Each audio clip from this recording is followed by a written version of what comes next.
la mayoría hemos perdido clase esta semana, ¿verdad? El día del examen y ayer también. Bien. Entonces, vamos a comenzar. Estamos en el capítulo de potencial vectorial. Bueno, en la prueba, más que todo, nos vamos a enfocar en la parte conceptual, ¿verdad? Aunque siempre ustedes podrán notar, ¿verdad? Que siempre se hacen preguntas que necesitan algunos cálculos.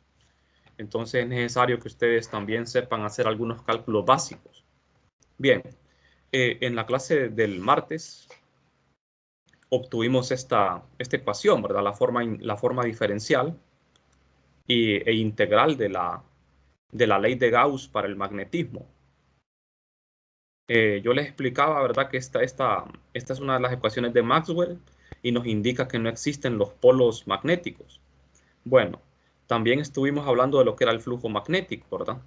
O sea, esta integral, esta que estoy indicando acá, siempre es cero, siempre que la superficie sea cerrada. Siempre es cero. Pero cuando la superficie es abierta, no es cero. No necesariamente es cero, ¿verdad? Entonces, yo les di algunos ejemplos, ¿verdad? Acá tenemos una superficie abierta que está siendo atravesada por un flujo magnético, de manera que esa integral del campo, punto el diferencial de área, integrado en una superficie abierta, el resultado es diferente de cero.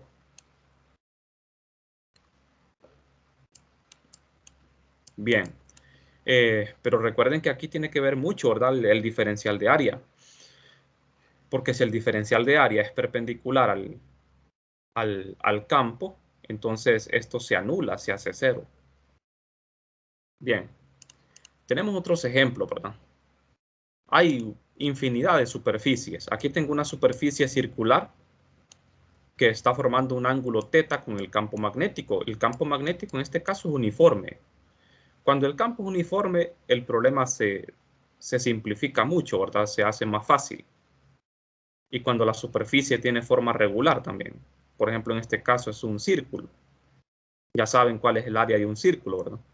Entonces, básicamente lo que hay que hacer aquí cuando tenemos una superficie regular y un campo uniforme, lo que hay que hacer es básicamente multiplicar el campo por el área, pero recordando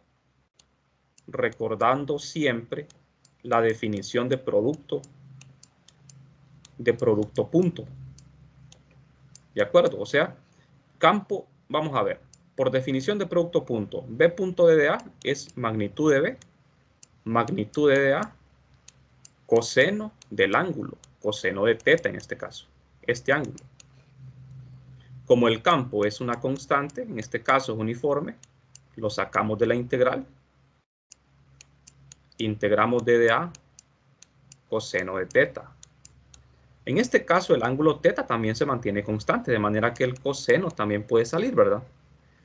Y en un caso particular en el cual el diferencial de área, que es este, fuese paralelo a B, el ángulo θ sería 0, y si el coseno de 0 es 1, ¿verdad?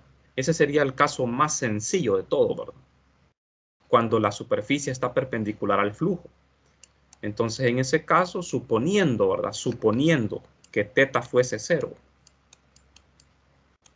o sea que que d de a fuera paralelo a B, entonces me quedaría B por la integral de d de a. ¿Y quién es la integral de d de a?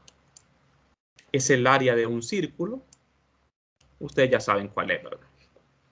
Entonces, el caso más sencillo de todos es cuando yo tengo un campo uniforme y tengo una superficie que es perpendicular al flujo. En ese caso, θ vale 0. Y solo multiplico el campo por el área. Ese concepto es bueno que lo manejen bien, ¿verdad? ¿Cómo calcular ese flujo? Cuando se complican las cosas es cuando la superficie tiene una geometría irregular, ¿verdad? O cuando el campo no es uniforme también. Se complica el problema, ¿verdad? Bueno, cuando el campo no es uniforme, ustedes van a tener que conocer conocer cómo varía el campo en esa superficie. Por ejemplo, en la figura anterior, ¿verdad? En esta figura anterior, aquí se puede ver que este campo no es uniforme. No sé si todos están de acuerdo con eso, jóvenes.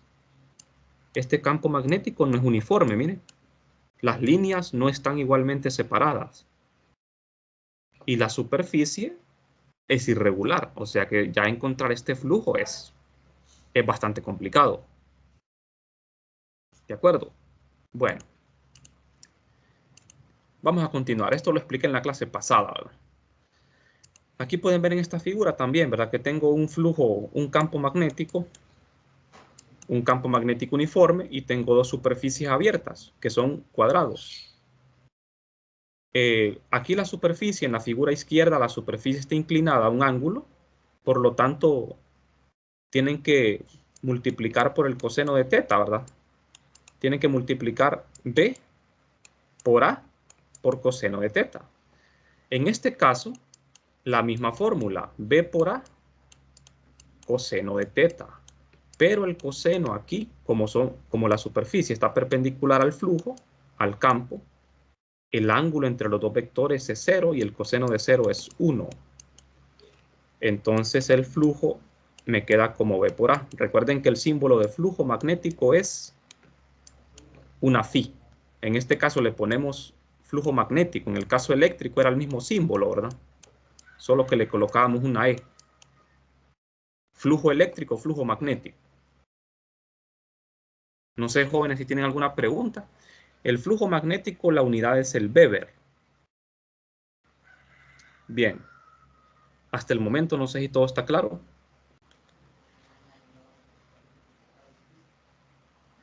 Sí, todo claro. Bien. Bueno. Vamos a pasar entonces a la parte matemática del desarrollo que estamos haciendo.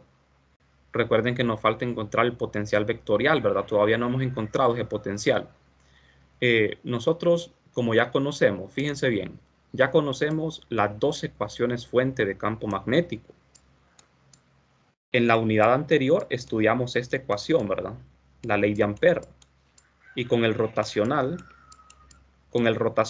obtuvimos las componentes tangenciales.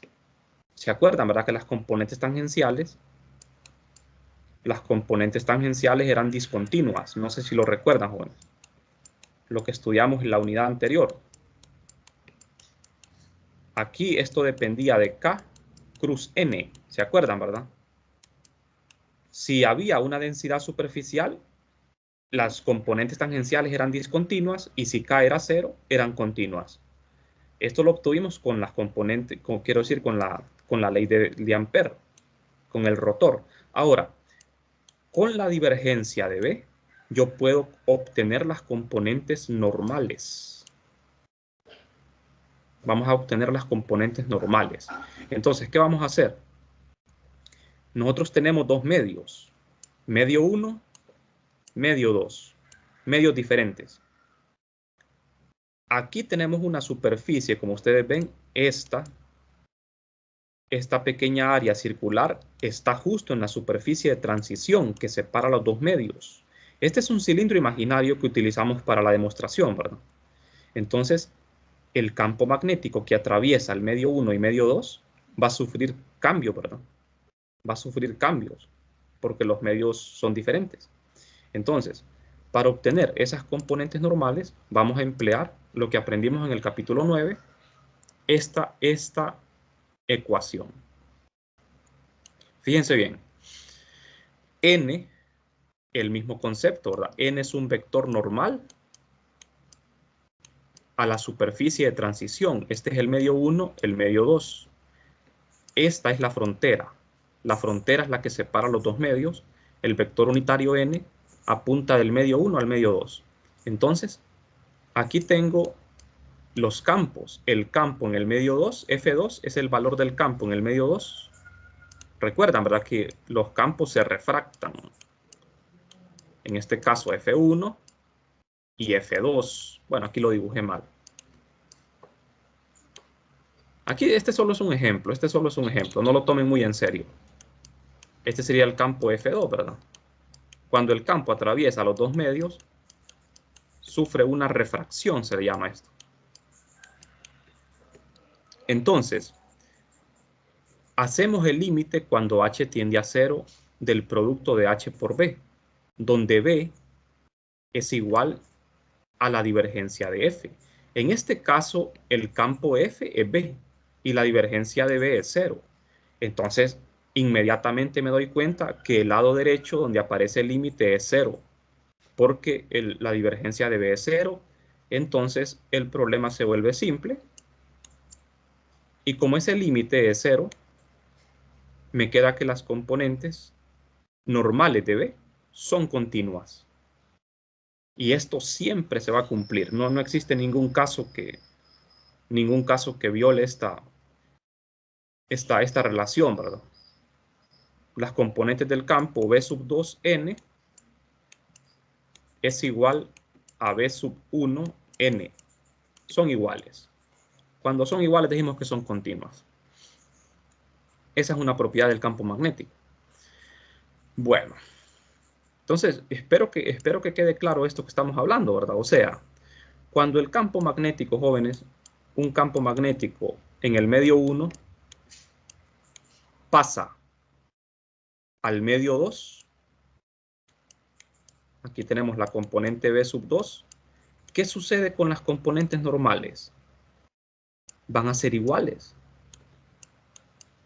Van a ser iguales, ¿verdad? Recuerden que el campo, esta quizás no es la mejor figura, ¿verdad? Quizás no sea la mejor imagen para explicárselo. Cuando el campo atraviesa los dos medios, ¿qué significa? Aquí tengo la frontera. Voy a trazar una vertical. Supongan que este es el campo en el medio 1, este es el campo en el medio 2. Así. Medio 1, medio 2. Entonces, este campo, el campo B1, y este sería el campo B2.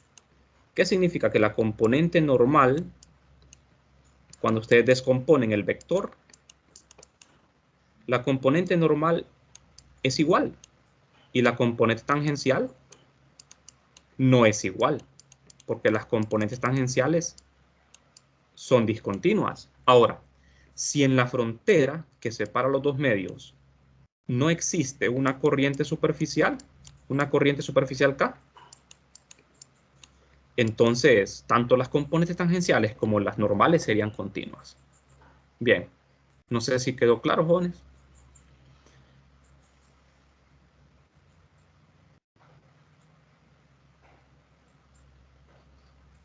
Bueno, si no hay preguntas, seguimos. Componentes normales continuas, recuerden bien eso, la teoría es muy importante. Bueno, vamos a pasar ahora al tema central de este capítulo, que es el potencial vectorial. Eso es lo que queremos definir, ¿verdad? Un potencial vectorial. En 3.21 definimos el potencial escalar phi, ¿verdad? Entonces, vamos a ver. Ya sabemos la divergencia de B, que es 0. Entonces, jóvenes, ¿cómo obtenemos un potencial vectorial? Pues lo obtenemos por, llamémosle, deducción, ¿verdad? O sospecha, es como una sospecha, ¿verdad? Lo que nos lleva a definir los potenciales.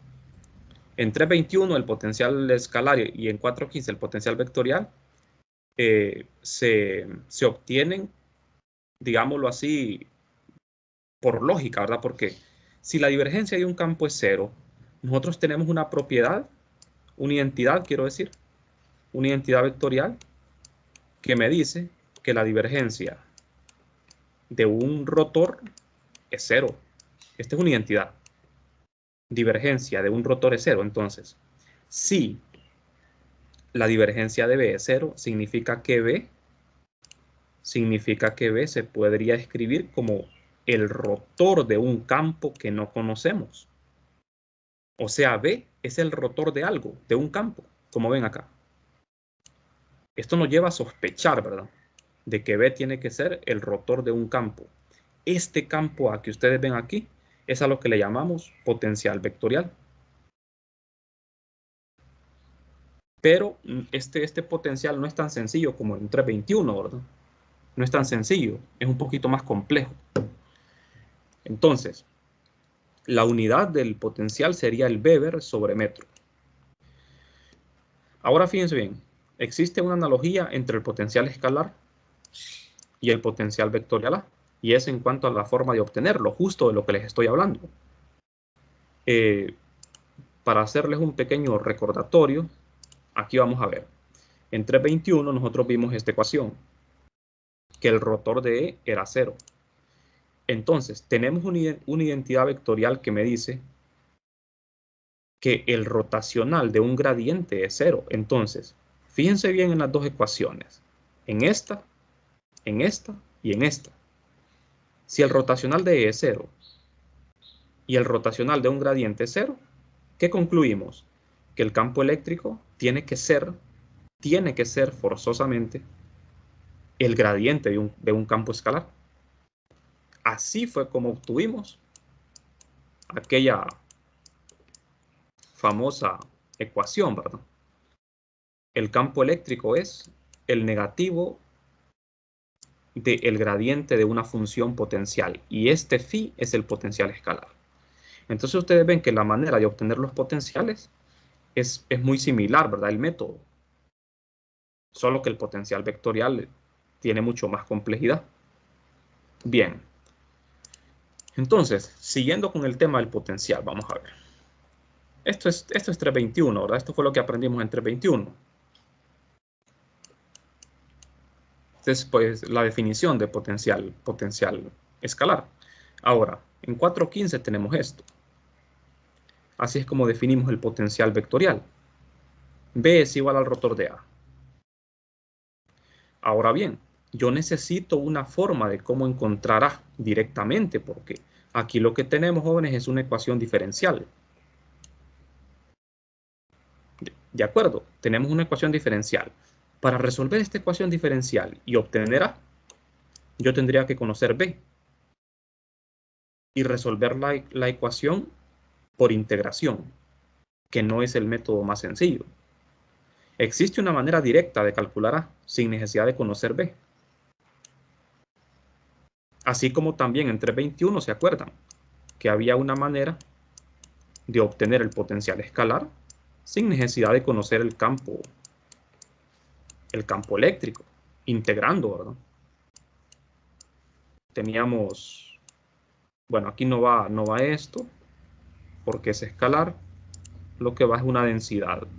Aquí es la densidad por diferencial de volumen entre R. No sé si recuerdan esta ecuación, jóvenes. Para cargas puntuales, el potencial escalar era bien simple. 1 entre 4pi epsilon por la carga entre R. Ese era un potencial para una carga puntual. Simplemente lo que importaba era la distancia al punto de campo. Y cuando la carga es continua, pues se calcula haciendo una integral. Entonces, fíjense bien, esta es la manera directa de encontrar un potencial escalar en 321. En 415, yo necesito una manera directa de calcular el potencial vectorial A. Y lo vamos a hacer también mediante integración. Pero ¿cómo voy a hacer? Voy a tomar la ley de Biot-Savart. Esta es la ley de Biot-Savart. Entonces, ¿qué vamos a hacer aquí? Vamos a hacer una serie de cálculos para poder llegar al potencial vectorial. Bueno, vamos a ver. Vamos a seguir. Vamos a trabajar con el integrando de esa ecuación. Agarramos el integrando y le aplicamos una identidad vectorial, que es la que ustedes ven acá, de las identidades que aprendimos en 321. Aquí tengo el rotor, el rotor de un escalar multiplicado por un campo vectorial A. Entonces, la identidad me dice lo siguiente. Esto es igual al gradiente de U cruz A más U multiplicado por el rotor de A. Entonces, jóvenes, vamos a ver. En esto que tenemos acá nosotros, tenemos que identificar R unitario entre R cuadrado. Eso se puede escribir como menos el gradiente de 1 sobre R. No sé si recuerdan 321, ¿verdad? R unitario entre R cuadrado es el negativo del gradiente de 1 sobre R. Sustituyo eso acá, ¿verdad? Entonces, vamos a ver. Trabajando esa parte y relacionándola con esto, miren. Fíjense bien acá. Solo que aquí, jóvenes, el lado derecho el lado derecho de esta ecuación está aquí, miren. Ya lo hemos despejado. ¿De acuerdo? Porque tenemos DDS' entre R. DDS' entre R, el rotor de eso, es esto. Pero aquí ya lo despejamos. ¿Por qué despejamos para esto? Porque es el término que aparece en la integral. ¿De acuerdo? Entonces, al utilizar la identidad me quedan estos dos términos. Miren, este y este. Pero este es cero. ¿Por qué es cero? Porque el DDS está primado y el operador del no está primado. Entonces estamos derivando, es como que estemos derivando una constante. Entonces solo me queda este término. Bueno, podemos seguir, ¿verdad? No sé si tienen alguna pregunta.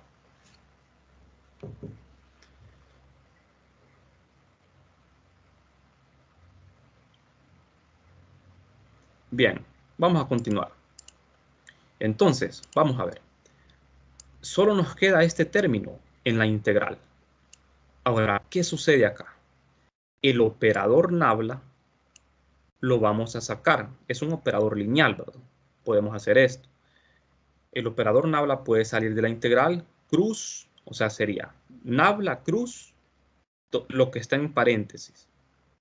Y lo que está en paréntesis es justamente el potencial vectorial A. ¿Por qué? ¿Por qué? Porque justamente, o sea, ¿quién es B? ¿Cómo se define B? B se define como el rotor de A. Entonces aquí tengo el rotor de esto que está en paréntesis y eso que está en paréntesis tiene que ser A. Entonces, ¿quién es A? Es esta integral.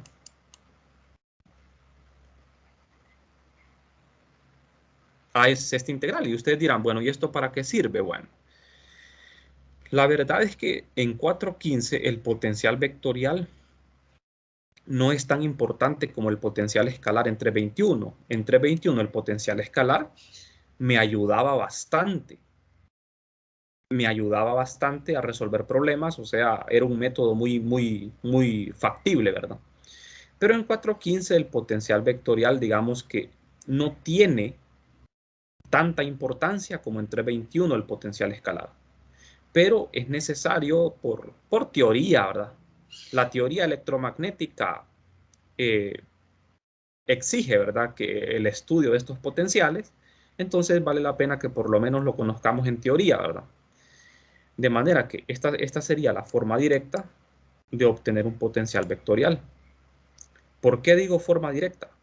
Porque aquí no necesitamos nosotros conocer el campo magnético para encontrar A. Yo encuentro el potencial vector y una vez encontrado el potencial vectorial, obtengo B derivando. Obtenemos B derivando A, porque el rotor es una derivada. Y el proceso inverso es muy complicado. El proceso inverso sería que yo conozca B. Y a partir del conocimiento de B, obtengo A.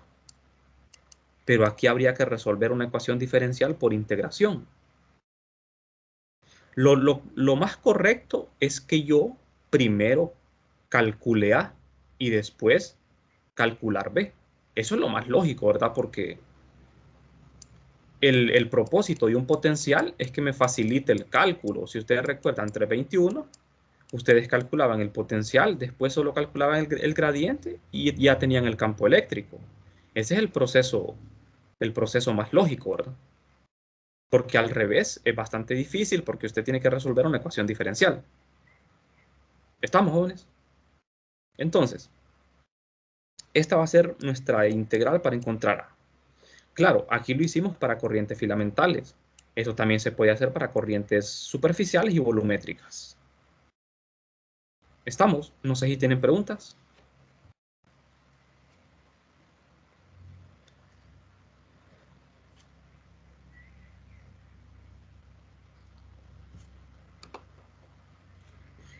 Bueno, entonces, si no hay preguntas, seguimos. Tenemos las tres maneras de obtener A para las distribuciones de corriente filamental, superficial y volumétrica. Ustedes pueden ver aquí, ¿verdad?, de que las integrales se miran bastante simples, ¿verdad? Pero en realidad los problemas se vuelven bien complicados. Obtener potencial vectorial es de lo que más cuesta en esta clase, ¿verdad? Por eso es que este capítulo generalmente se está acostumbrando a evaluarlo en una prueba teórica, ¿verdad? Porque por cuestiones de tiempo no nos queda chance de resolver muchos ejercicios, ¿verdad? Porque el tema es muy extenso y los cálculos son bastante complejos. Obtener potencial vectorial es mucho más complicado que obtener un potencial escalar. Y generalmente el método de la integral directa no es el método más adecuado. En algunos casos es el único método que vamos a utilizar, pero en la mayoría de los casos donde hay simetría, nos vamos a decantar por la ecuación diferencial. Este método es mucho más simple, solo que no es válida para cualquier caso. ¿Estamos? Bueno, entonces, ¿qué sucede si lo que tengo yo es una carga puntual? En ese caso, como yo aprendí en el capítulo 12, un elemento de corriente filamental es equivalente a una carga puntual moviéndose con velocidad v. Entonces yo puedo sustituir el elemento de corriente por la carga con una velocidad v. En este caso la integral desaparece porque estamos hablando de una carga puntual y me quedaría el potencial de una sola carga puntual. Bueno, entonces vamos a avanzar. Vamos a ver. Claro que este resultado de la carga puntual es válido si la rapidez es mucho menor que la velocidad de la luz, ¿verdad? Aquí estamos trabajando con el electromagnetismo clásico, ¿verdad? Donde no estamos involucrando relatividad. Bueno, entonces, la idea de encontrar el potencial vectorial y luego el campo B, mediante diferenciación, como les decía, es el método lógico, ¿verdad? Digamos que para eso sirve un potencial. Un potencial me sirve para posteriormente calcular el campo magnético, no al revés. Entonces, vamos a ver. Como ustedes ya saben, en electromagnetismo, siempre que ustedes encuentran un campo nuevo, están obligados a conocer dos ecuaciones fuente. ¿Cuáles son esas ecuaciones fuente? La divergencia y el rotor. Cuando obtuvimos el campo eléctrico, tuvimos que sacar la divergencia de E y el rotor de E. Ahora que obtuvimos el campo magnético, también lo mismo. Sacamos la divergencia de B y el rotor de B. A esto se le llama ecuaciones fuente. El teorema de Helmholtz me dice que para todo campo vectorial yo tengo que conocer estas dos ecuaciones. Entonces, como aquí acabamos de encontrar un nuevo campo vectorial llamado potencial vectorial, estamos en la obligación de conocer la divergencia de ese campo y el rotor de ese campo. ¿Por qué? Porque de lo contrario, ese campo A no sabríamos cómo se comporta, ¿verdad? No sabemos si ese campo A tiene divergencia, tiene rotor. No sabemos si gira, si tiene fuentes escalares, tiene fuentes vectoriales. Entonces nosotros necesitamos estas dos ecuaciones para poder saber qué es lo que origina ese potencial vectorial, si son fuentes escalares o fuentes vectoriales, ¿verdad? Bueno, entonces vamos a obtener primero la divergencia de A. El rotor de A, de hecho, el rotor de A ya lo tenemos, ¿verdad?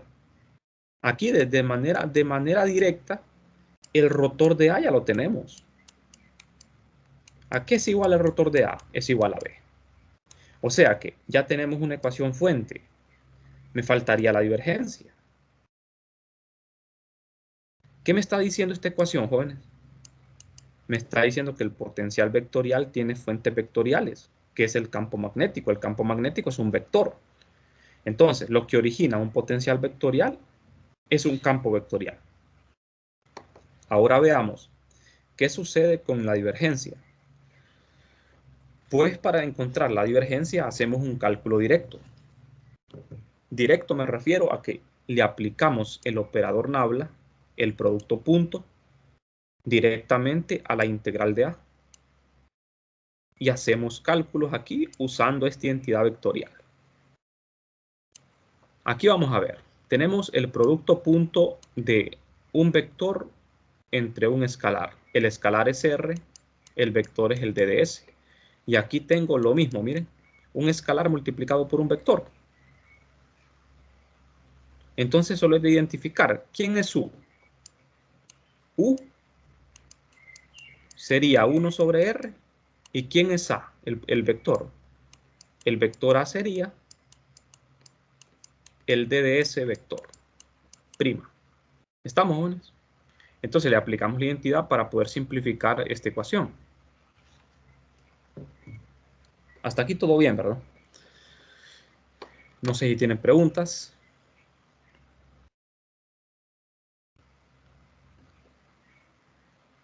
Bueno, entonces asumo que no. Siguiendo, entonces, después de aplicar la identidad, hacer este cálculo, esto es 0 por lo que ustedes ya saben. El operador del no está primado y está actuando sobre DDS', eso es 0. Aquí tengo DDS punto el gradiente de 1 entre R. Como hay un producto punto, esto lo puedo cambiar el orden, no hay problema. No hay problema. Aquí hicimos algo interesante, fíjense bien. Estamos haciendo algo interesante. Fíjense que al operador nabla le estamos colocando la coma. O sea, no es lo mismo esto que esto. El operador son vectoriales, ¿verdad? El operador nabla sin prima estamos derivando con respecto a las coordenadas sin primar. Y el operador nabla primado estamos derivando con respecto a las coordenadas prima. Aquí me faltan las derivadas x, y, z, ¿verdad? Bueno, entonces recuerden que 1 entre R, el vector R depende de ambas. Depende de x, de x', de y'. O sea, el R depende de todas las coordenadas, tanto de la fuente como de las coordenadas de campo. O sea que cuando usted deriva nabla, cuando usted deriva R, en otras palabras, le aplica nabla a R, no es 0. Recuerde que R es la resta del vector R menos R'. O sea, R es función tanto de las coordenadas prima como no prima. Por eso esto no se hace 0. Entonces, no hay ningún problema en que yo haga este cambio, que le coloque en vez de nabla prima. Entonces, vamos a ver. De 321 sabemos esto. El gradiente de 1 entre R es equivalente a menos el gradiente de 1 entre R, pero con el operador primado. Cuando le cambiamos el operador nabla, tenemos que colocar un signo menos. Entonces, jóvenes, vamos a ver. Después de hacer esos cálculos, llegamos a esto. Ajá, entonces, aquí tengo en el integrando el gradiente de 1 entre R punto DDS. Entonces, esto yo lo puedo escribir de otra forma. Vamos a ver, usando el teorema de Stokes. Aquí tengo en el lado izquierdo la integral de línea de sobre una trayectoria cerrada. Eso es equivalente a la integral de superficie en una trayectoria abierta. Entonces, aquí tengo, vamos a ver. Voy a adelantarme. Ustedes saben, vamos a ver. Teorema de Stokes. recordemos el teorema de Stokes. Punto de ds, esto es igual a la integral de superficie del rotor de A. Punto de dA en una superficie abierta. Este es el teorema de Stokes, jóvenes. Entonces, ¿quién es el campo A? El campo A es el gradiente de 1 sobre R. Entonces, por el teorema, hago el rotor de A, y el rotor de A es esto. Es el rotor de esto, jóvenes. ¿Y quién me puede decir? Vamos a ver. El rotor de un gradiente es igual a ¿qué? Esto es un gradiente. ¿Y el rotor de un gradiente? Es igual a 0. Es igual a 0, exactamente. De modo que con esto hemos demostrado que la divergencia de A es 0. Ya tenemos las dos ecuaciones fuente de A. ¿Se dan cuenta? El rotor de A es B. Y la divergencia de A es 0. ¿Cómo se llaman estas ecuaciones? Se llaman ecuaciones fuente. Estas dos ecuaciones me dan a conocer en su totalidad el campo. Eso se llama teorema de Helmholtz. Es como las leyes de Newton, ¿verdad? Del electromagnetismo. Cada campo vectorial tiene dos ecuaciones fuente, que vienen a ser como las leyes de Newton. Con estas ecuaciones yo puedo resolver todos los problemas que tienen que ver con A. O mejor dicho, yo con estas dos ecuaciones, yo sé de qué naturaleza es este campo. Si es un campo solenoidal, si es un campo que tiene rotacional o no. ¿Qué puedo concluir aquí? Que el campo A tiene rotacional, o sea que tiene remolinos, gira. Y la divergencia es 0, significa que no tiene fuentes escalares. Igual que el campo magnético, ¿verdad? Es un campo solenoidal. El potencial vectorial es un campo solenoidal porque su divergencia es 0. Bueno, Juan, entonces, vamos a ver. Agarrando la primera ecuación fuente, que es esta, si yo le aplico el rotor a ambos lados, o sea, nuevamente le aplicamos el rotor, ¿verdad? A ambos lados de esta ecuación, fíjense bien, ¿qué tenemos acá? Tenemos un doble producto cruz aquí. Por identidad vectorial, este doble rotor es esto.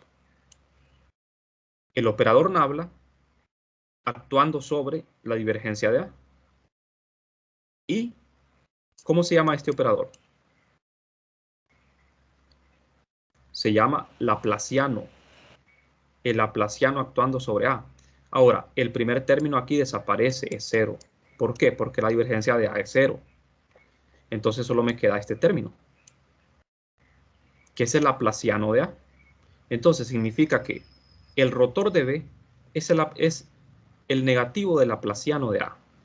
Ahora, recuerden que el rotor de B ya sabemos quién es, ¿verdad? Es mu sub 0 por J. Y aquí me están diciendo que el rotor de B es el laplaciano de A. Entonces, los lados derechos de estas dos ecuaciones deben ser iguales. Deben ser iguales, ¿verdad? Entonces, ¿qué tenemos? Igualamos los lados derechos. El laplaciano de A es igual a mu sub 0 por J. Pongo este signo menos acá. Entonces, jóvenes, en coordenadas rectangulares se cumple esto, miren. Porque recuerden que estas son operaciones vectoriales, ¿verdad? Haciendo el laplaciano con la componente x, y, z, tenemos esto, componente x, y, z. O sea que cada una de las componentes rectangulares de A satisface la ecuación de Poisson. Se llama ecuación de Poisson, recuerden, 321. A esta ecuación, jóvenes, en 321, se le llamaba ecuación, que hay un signo menos, ¿verdad? Ecuación de Poisson. Y cuando la densidad era 0, se le llamaba ecuación de Laplace. Pero estas dos ecuaciones es para el campo escalar phi, ¿verdad? Aquí tenemos la ecuación de Poisson para el campo vectorial. Bien. Entonces, esto es matemática, ¿verdad? Bueno, entonces, jóvenes, como ven ustedes, este capítulo 16 es un capítulo bastante fuerte matemáticamente, ¿verdad? Hay bastantes conceptos. La prueba es conceptual, por lo tanto, estos conceptos tienen que manejarlos muy bien, ¿verdad?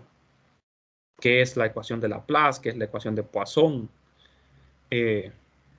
Entonces, las ecuaciones fuente de A ya las tenemos. De acuerdo al teorema de Helmholtz, tenemos que, con esas dos ecuaciones podemos conocer las condiciones de frontera, ¿verdad? Lo que son las componentes normales y tangenciales. No sé si hasta el momento hay alguna pregunta, jóvenes. No sé si tienen preguntas. Lick, yo tengo una consulta. Ajá, dígame. Respecto a que usted acaba de demostrar que el campo vectorial es un campo solenoidal, entonces, ¿cómo sería el potencial vectorial, perdón, en el eje de un solenoide En el infinito? eje de un solenoide Ujú. iría en la dirección perpendicular al campo. O sea, vamos a ver. Usted tiene el solenoide acá, ¿verdad? De hecho, esos problemas los vamos a resolver. Los vamos a resolver aquí en la clase. Dentro de un solenoide, el campo apunta en Z, ahora suponiendo que la corriente va en phi. Entonces, el potencial vectorial, en ese caso, iría en la dirección de phi, en la misma dirección de la corriente. Perpendicular. Siempre, acuérdense bien, siempre el potencial vectorial va a ser perpendicular al campo magnético. O sea, B, las líneas de B van a ser perpendiculares a las líneas de A. ¿En qué me baso yo para decir esto? Bueno, si me voy atrás, fíjense bien, cuando definimos esto, fíjense bien, A es un vector. ¿Cuál es la dirección de A? Es la misma dirección de la corriente. Entonces, en un solenoide, ¿en qué dirección va la corriente? Puede ir en phi o menos phi. Entonces, en esta dirección que va la corriente, esa va a ser la dirección de A. O sea que A, las líneas de A serían así, ¿verdad? Mientras que el campo magnético iría perpendicular hacia arriba. ¿Estamos? El campo iría hacia arriba, el campo magnético, y el potencial vectorial iría en la dirección de phi, en la dirección que va la corriente. Así quedaría. Claro que obtener un potencial vectorial es bastante complicado. Como les digo, este capítulo necesita de bastante esfuerzo, bastante dedicación. Bueno, por suerte para ustedes, el capítulo va a ser evaluado en teoría, ¿verdad? O sea que no nos vamos a meter tanto en detalle, ¿verdad? En detalles matemáticos porque el tiempo no nos alcanza. Bueno, entonces, jóvenes, por hoy lo vamos a dejar aquí. Vamos a continuar mañana, vamos a ver lo que son las componentes normales y tangenciales de A y algunos ejemplos. No sé si tienen alguna otra pregunta.